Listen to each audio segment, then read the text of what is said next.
Magandang araw po sa lahat ng mga bagong halal na opisyales ng iba't ibang barangay sa lalawigan ng Occidental Mindoro. Una po sa lahat, isa pa pong pagbati ng congratulations po at good luck sa inyong lahat dahil sa inyong matagumpay na pagsuong sa isang hamon na hindi lahat po ay nagtagumpay. So muli, isa pong congratulations at good luck po sa mga susunod pong mga araw. Sa araw pong ito, ating pong pag-uusapan, ano-ano ba ang mga dapat niyong gawin o unahin na pagtuunan ng pansin sa inyong unang 100 araw sa tungkulin. Ano? So, isa-isahin ho natin ano-ano ba ang mga ito. Una, ang mahalagang batayan po para sa pag-assume nyo sa inyong office ay naitakda po ng DILG Memorandum Circular number 2023-166 noong October 31, 2023 na may paksa po na gabay sa pag-assume ng office ng mga barangay at SK officials na nahalal nitong October 30, 2023 sa synchronized barangay and SK elections and other relevant directives. So dito po nakasaad sa direktibang ito ang ang pamamaraan o guide ninyo sa inyong pag-assume sa inyong office. Ano? Sinabi rin po sa memorandum circular nito na ang aming departamento, ang kagawaran ng Internet Pamahalang Lokal, ay tumatalima sa desisyon ng Supreme Court na nagsasabi na ang RA number 11935 o batas na kung saan ini-schedule ang pagtatakda ng barangay and SK elections ay inihayag ng Korte Suprema na unconstitutional. So, kaya po nag-proceed ang ating October 30, 2023 election because of this ruling of the Supreme Court. And likewise, ang sabi rin po ng Supreme Court that the sitting barangay and SK official shall continue to hold office until their successor shall have been elected and qualified. So kaya nga po dahil dito,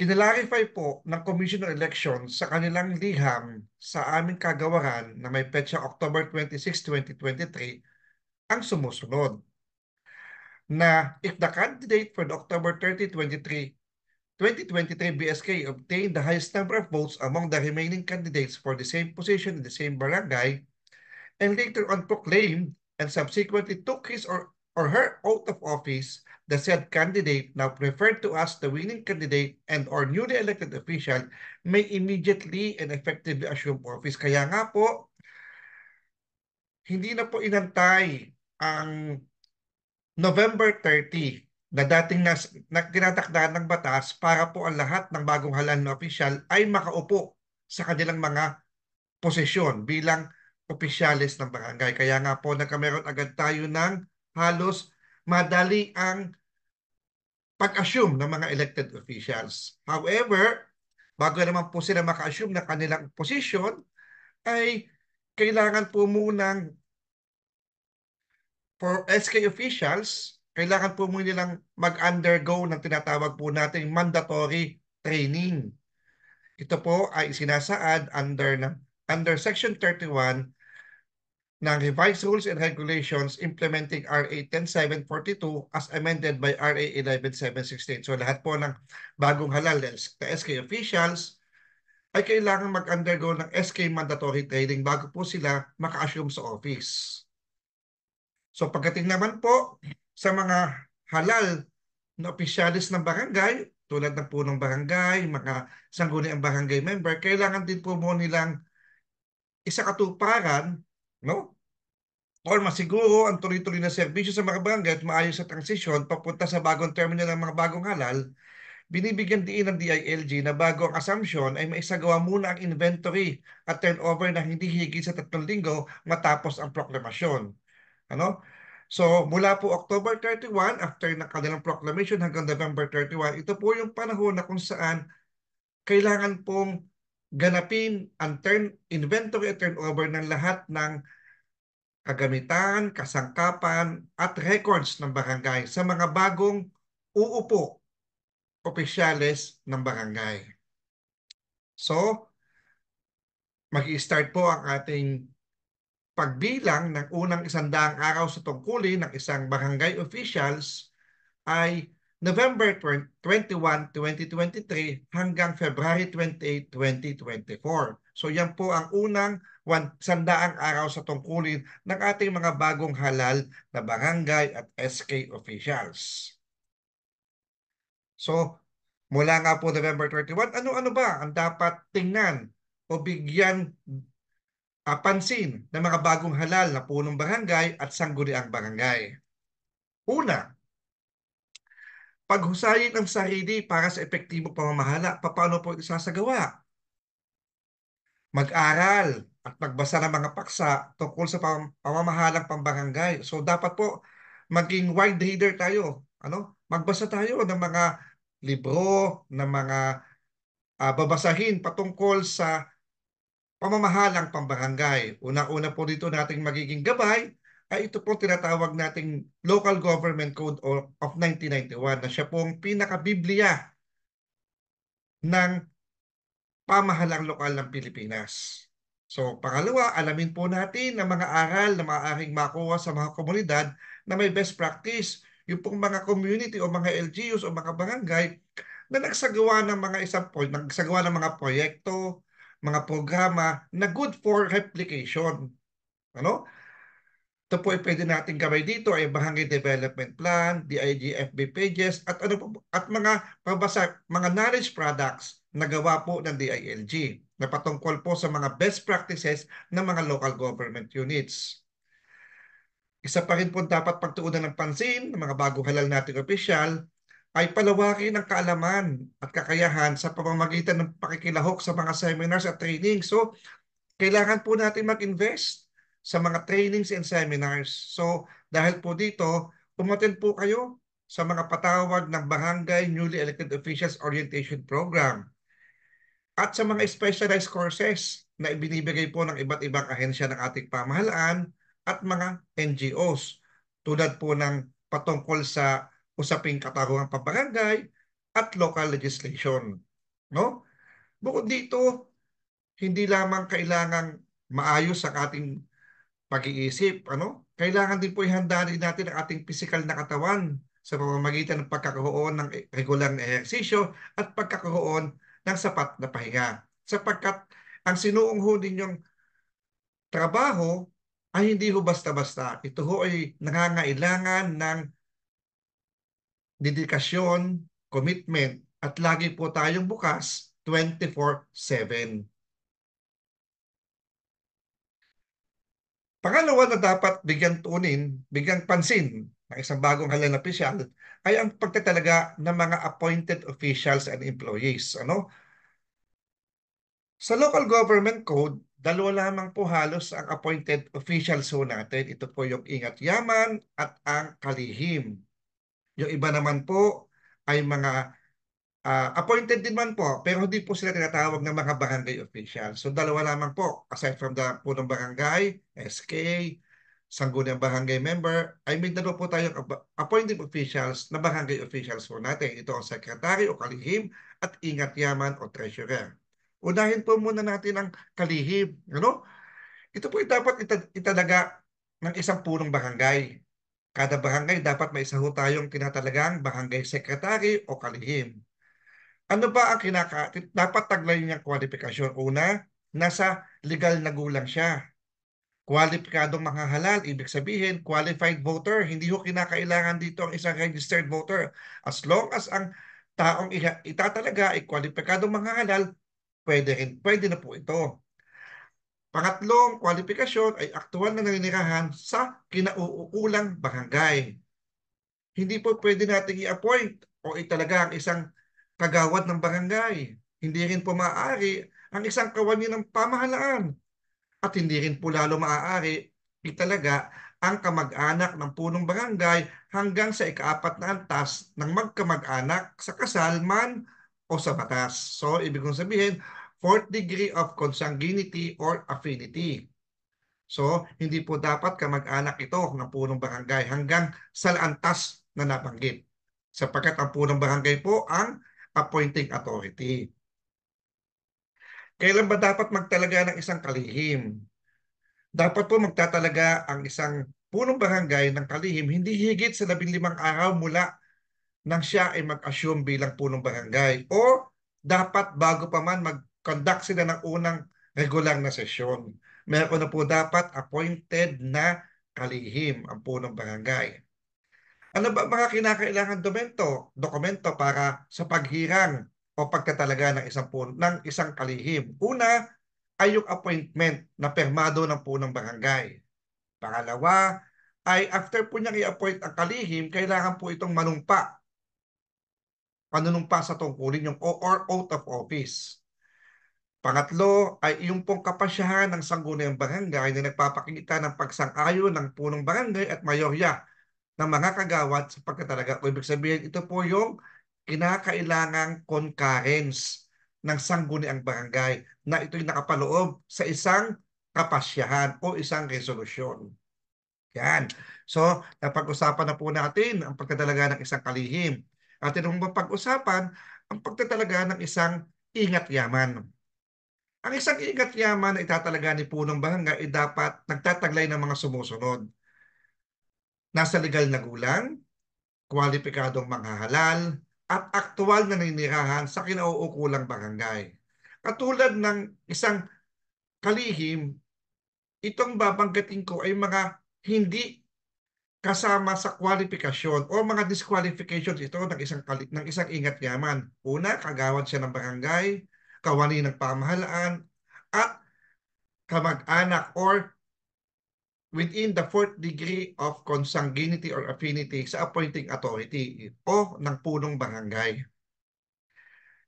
Tulad ng kalihim, ang ingat yaman ay ina-appoint o tinatalaga hindi higit sa 15 araw mula na mag-assume ang punong barangay or bago pa man magsagawa ng unang regular na sesyon ang sangguniang barangay. Ano ba kinakailangan dokumento?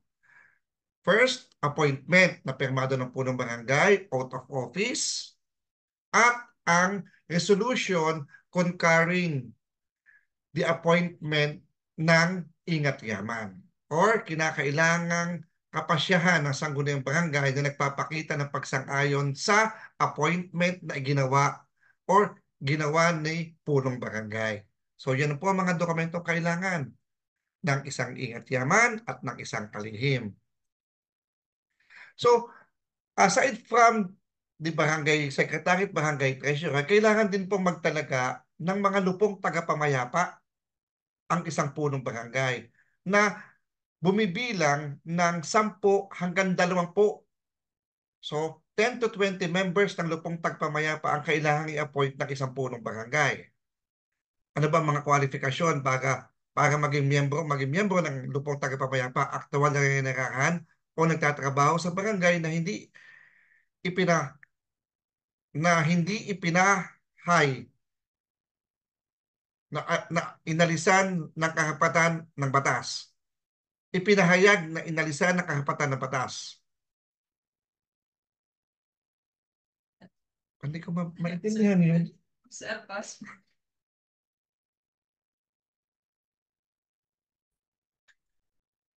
Aktual na ninirahan sa barangay, nagtataglay ng malinis na pangalan, walang kinikilingan, may malayang pag-iisip, may kamalayan sa pagkakapantay-pantay, at may reputasyong matapat. So ito yung mga kinakailangang kwalifikasyon na taglay ng dapat italagang miyembro ng lupon. Ano? So ano ba dapat gawin ni Kapitan para magkameron siya ng 10 to 20 members ng lupon? Una, kailangan niyang maipaskil ang KP Form 1 sa loob ng 15 araw pagkatapos ng assumption.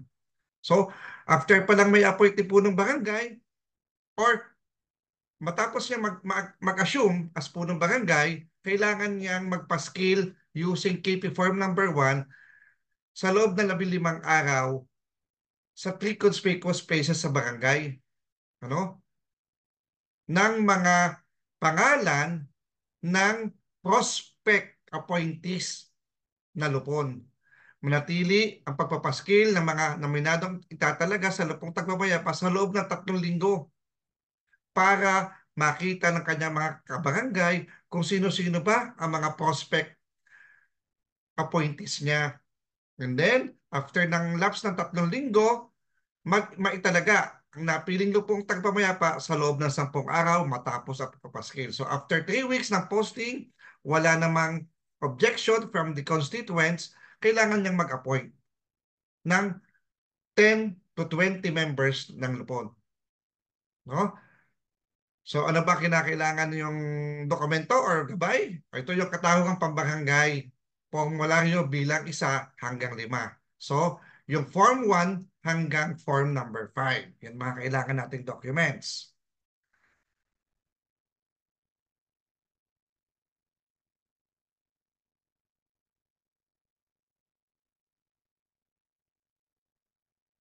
May kulang pa pala. Ang haba pa pala na rin qualification na ito.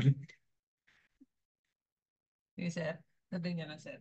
Kayo na bahala magkan ha. Kahagdagang qualification pala ito.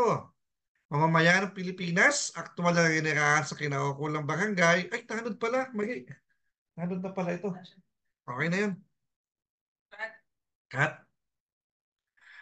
So, bukod po sa 10 hanggang 20 miyembro ng lupon, kailangan din pong magtalaga ng punong barangay na hindi hihigit sa 20 miyembro ng barangay ito anod. Ano? Ito po kasi depende, kaya po pwede pang mas marami sa 20 or mababa sa 20 kasi depende po ito sa kakayahan at pangangailangan ng barangay. No? Hindi pala hihigit sa 20. Kala ko hihigit. Pero pwede mang more than 20, ano? Kaya nga eh. Kaya nga. Pero hindi hihigit. Parang sala. Sige, ulitin na lang natin. Case mo na. So, kailangan din po, bukod po sa lupong tagpamayapa, kailangan din po magtalaga ng punong barangay ng mga barangay tanod na hindi hihigit sa 20 miyembro. So, ano ba ang kwalifikasyon ng isang barangay tanod?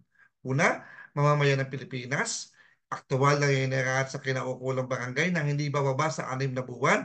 So, bakit po 6 na buwan? Para po ikaw ay makasama sa talaan ng mga registered barangay inhabitants. Ano? At saka ikaw pa'y kwalipikado na magparehistro bilang isang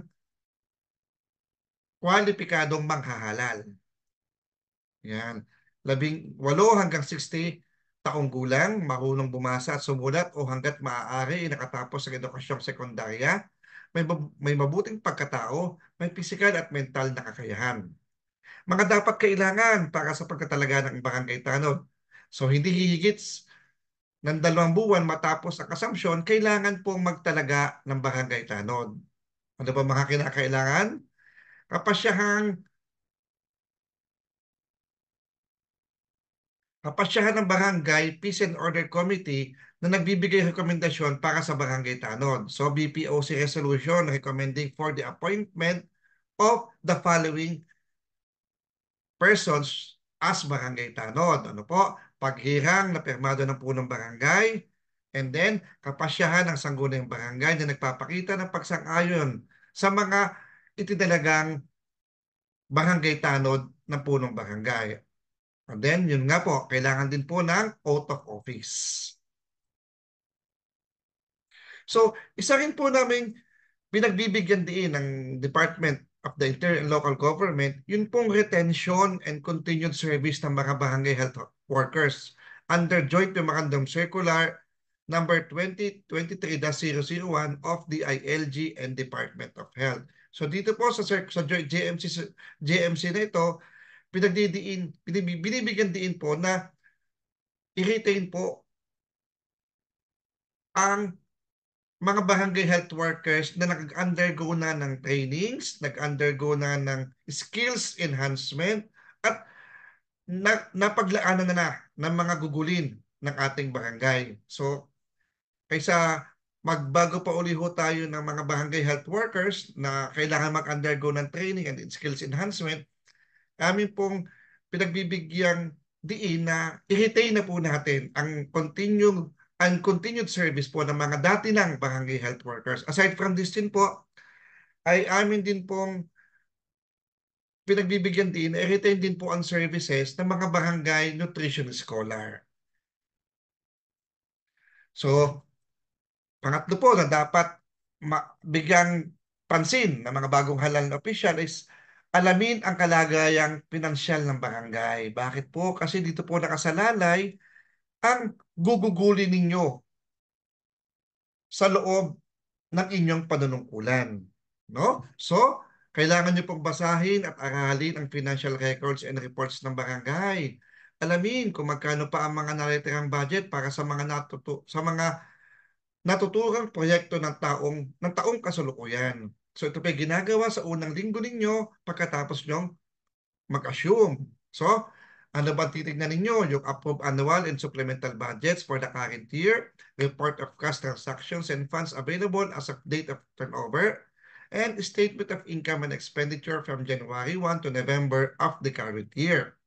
So, napakahalaga pong alam ninyo ang financial status ng inyong barangay para po magkameron po kayo ng picture ng mga gugulin. Ano-ano ba ang mga natapos ng proyekto na pinagkagastusan at ano ba ang mga natitirang proyekto na dapat pagkagastusan. Kilalanin ang opisyal na pamilya sa barangay. So, kailangan niyo pang malaman sino-sino ba ang mga kasama niyo at katawang ninyo sa pamamahala ng inyong barangay. So, kailangan niyo magsagawa ng isang informal na pagpupulong ng sangguniang barangay o tinatawag po nating getting to know you sapagkat hindi naman nung panahon ng halalan, hindi naman lahat po kayo magkakasama. So, ito ho ang pagkakataon ninyo para magkakilala kayo. No? So, gawin niyo po ito sa unang linggo pagkatapos ng inyong assumption. Gumawa at magtibay ng internal rules of procedure. Itong IRP po, ito po magiging batayan ninyo sa pagsasagawa ng inyong sesyon or pagpapadaloy ng inyong regular at special na sesyon. Kapag po nagsesesyon ng barangay, ito po magiging batayan o basehan ninyo.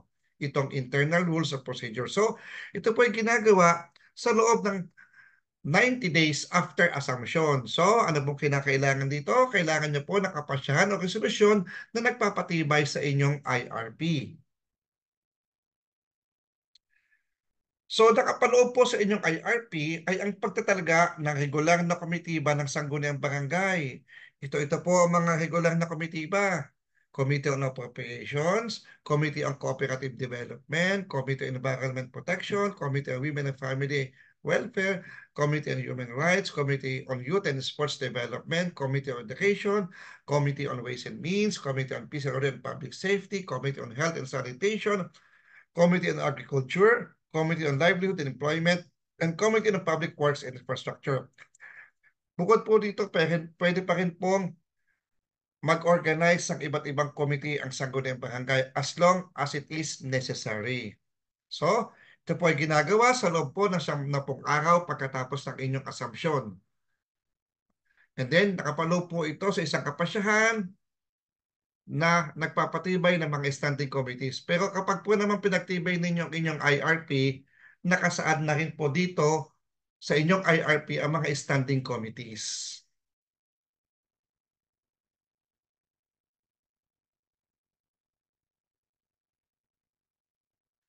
Administratibong pagpupulong ng punong barangay, kagawad at mga naitalagang opisyal at empleyado ng barangay. So gawin niyo po ito 2 linggo matapos sa kanyang assumption.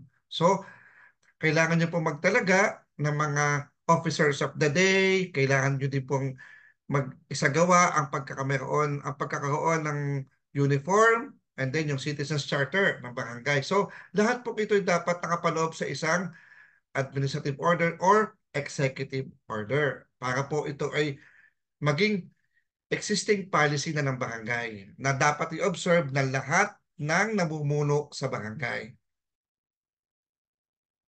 Tukuyin kung ang mga planong pangkaunlaran ng barangay ay katugon sa inyong bayan o lungsod. So, para po ito maisagawa, dapat po makipagpulong sa punong bayan, lungsod, Municipal Planning and Development Officer tungkol sa planong pangkaunlaran ng barangay. Kasi may mga plotted plans na po ang ating municipal level, municipal government sa mga nasasakupan niyang mga barangay. So, kailangan po natin makipagpulong, makipag-ugnayan sa municipal mayor or sa ating mga MPDO. So, gawin niyo po ito 1 buwan matapos sa kanyang pag-assume. So, ano po ba ang magiging basihan dito? Yung Comprehensive Land Use Plan and Comprehensive Development Plan. Magtalaga ng mga POC leaders at magsagawa ng pagpupulong. So, hindi niyo po kayang ah, mapuntahan ang lahat ng sulok ng inyong barangay. Kaya po dapat mayroon ho kayong mata at tenga sa bawat sulok ng barangay. Kaya nga po may mga puhok ho tayo, mga puhok leaders, no, na magiging mata at tenga ninyo sa bawat sulok ng barangay. So, kailangan pong magtalaga din kayo ng mga puhok leaders at magsagawa ng pagpupulong kasama sila. Gawin niyo po ito 1 buwan matapos sa kanyang assumption.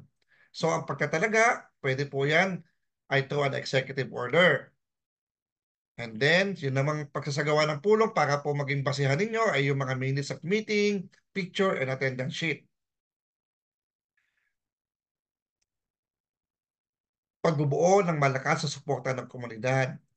So, bukod po sa mga barangay officials, barangay employees, mga POC leaders, mag-organize po kayo ng mga pagpupulong, ano?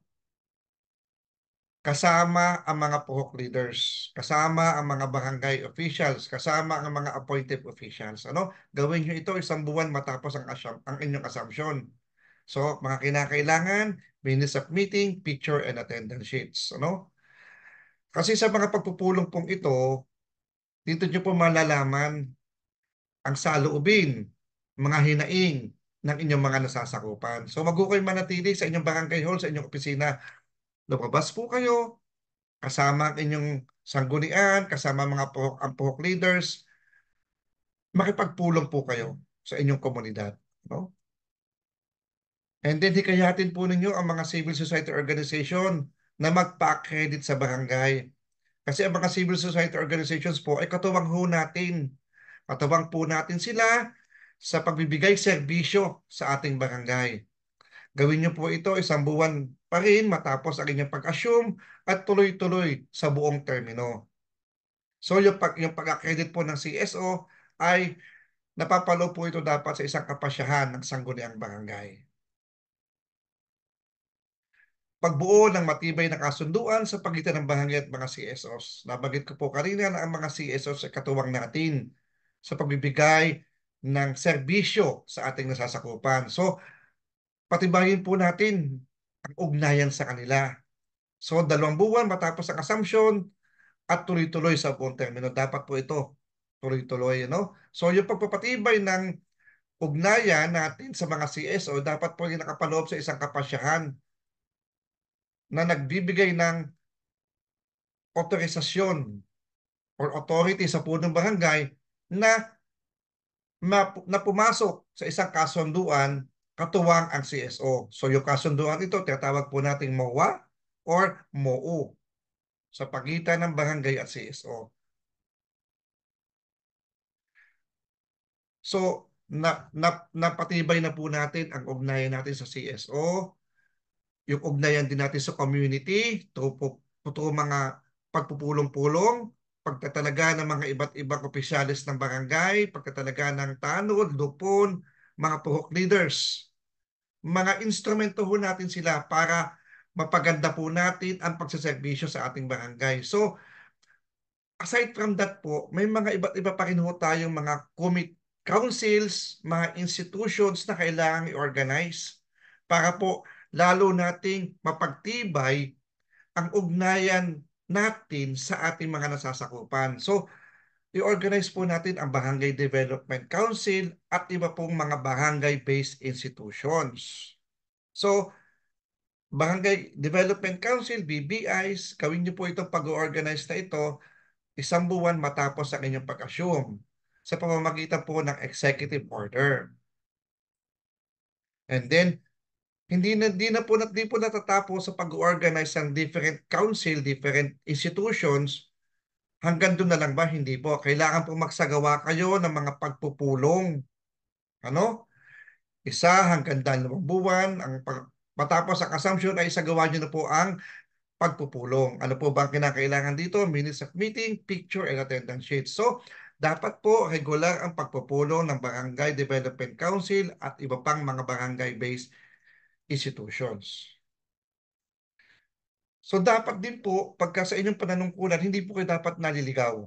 Naku, dapat po meron kayong titingnang pananaw, vision. Ano? Kung wala po tayong vision sa barangay, maliligaw po tayo ng ating tatahakin. So, suriin po ninyo ang pagiging angkop ng vision o pananaw ng barangay. Kung wala pa po kayong vision o pananaw ng barangay, dapat po sa mga pagpupulong ninyong gaganapin, pag-usapan niyo po ito. Ano? Para po iisa ang tatahakin, iisa ang lalakbayin ng inyong barangay. So, mula sa Barangay Development Plan, pag-aralan ang pagiging angkop ng vision o pananaw ng barangay. Gawin ito 2 buwan matapos ang assumption. So, para po maging mapagtibay ang vision ng barangay, dapat po ito ay nakapaloob sa isang kapasyahan ng sangguniang barangay. Para po lahat ng barangay officials, even ang inyo pong mga nasasakupan, ay alam kung saan ang tatahakin ng inyong barangay. Kaya mahalagang ito'y papagtibay sa ilalim ng isang resolusyon o kapasyahan. Siguraduhin ang barangay ay may naipasang taunang budget para sa susunod na taon. Nako, mahirap pong gumalaw kung wala ho tayong naipasang taunang budget. So, kailangan pong siguraduhin ninyo na ang barangay ay may naipasang taunang budget para sa susunod na taon o para sa 2024. Ito po ang indicative budget calendar, ano? So, siguro naman po ay hindi ko na iisa-isahin pa, ano, ang mga activities at legal basis na po ito. Na legal basis, ano? Kailangan siguro bigyan niyo na lamang po siya ng konting panahon, ano? Konting panahon, basahin po ninyo, i-analyze po ninyo kung ano-ano ba kung kailan ba gagawin ang mga gawain ito at ano ang naging basihan. So, ang mahalaga po dito ay bago po matapos ang October 31 ay na-approve na po ang barangay budget through an appropriation ordinance ng Sangguniang Barangay. And it will be reviewed ng Sangguniang Bayan within 60 days after ng authorization ng Sangguniang Barangay. Oo nga, ay oh. Approval. Hindi pa December. Ayun nga, hindi ko maintindihan. Skip niya na lang, sir. Sabihin niya pa yung Ah, sige. signature tayo for this. Sige. Normal yun. Sige, balik mo nga doon. Yun nga yun. Kung kayo, ito po ang ating indicative calendar para sa ah, ito po ang ating indicative calendar para po sa pag, ito po ang ating indicative calendar para siguraduhin na meron po kayong aprobadong taunang budget, ano, para po sa susunod na taon. Pero ito naman po ay meron po tayong specialized course for this. So, hindi ko na po siya masyadong i-elaborate sapagkat makakameron po tayo ng specialized course for budget preparation. Yan. So, napag-usapan na po natin ang budget. Sunod po natin pag-usapan ay ang Barangay Assembly Day. Ano? Kailangan po kasi tayo magsagawa ng Barangay Assembly Day. O bakit? Sapagkat dito po sa Barangay Assembly Day, dito po naisisiwalat na be-ventilate ng ating mga constituents ang kanilang mga saloobin, ang kanilang mga hinaing, ang kanilang mga kagustuhan na mangyari sa ating barangay. So, paano po gagawin ang Barangay Assembly Day? Tuwing Marso at Oktubre ay dapat isagawa ang Barangay Assembly Day. Ano ba ang basehan natin? Accomplishment report. Ano ba kinakailangan? Hindi po pala basehan. Mga kinakailangan sa pag-conduct ng Barangay Assembly Day. Accomplishment report ng bawat komitiba. Statement of barangay address ng punong barangay, minutes of the meeting, picture and attendance sheet. So sabi ko po kanina, hindi po tayo dapat manatili lamang sa barangay hall sa inyong mga opisina. Aside po sa pagkakondak ng mga pulong-pulong, dumalo rin po kayo at iparamdam ang presensya sa mga mahalagang okasyon sa barangay. Ano? maging madaluhin sa mga mahahalagang okasyon sa inyong barangay at magpaunlak sa pagbibigay ng mensahe at pagbati. So, sa loob po ng inyong sandaang araw, sa loob po ng inyong sa unang sandaang araw, ito po ang mga okasyon na pasok. National Children's Month, Drug Abuse Prevention and Control Week, 18-day campaign to end violence against women. So ito po, buwan ng Nobyembre, ang NCM, November din po ang drug abuse, at November din po ang 18-day campaign to end violence against women. So ano ba mga dokumento kinakailangan?